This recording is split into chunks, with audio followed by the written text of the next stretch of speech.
أنا شخص ما أهنب أكثر من فلسفاتي الحياتية، وعندي فلسفة حياتية للي توهم متزوجين. أهلنا الأولين الله يرحمهم لما تزوج الواحد تبقى العروس ببيت أهله لمدة أسبوع ما ياخذها العريس.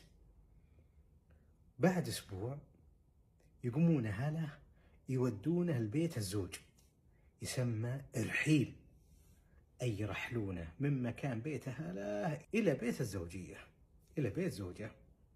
تقعد أسبوع بعد الزواج جالسة عند أهله، ومن أول الزوج هو اللي زف للزوجة، يوخذ الزوج ويدخل على زوجته بليلة العرس عند أهله. الحين صايرة العكس، الزوجة هي اللي تزف. ليش أهلنا الأولين الله يرحمهم يسوون هالشيء ذا؟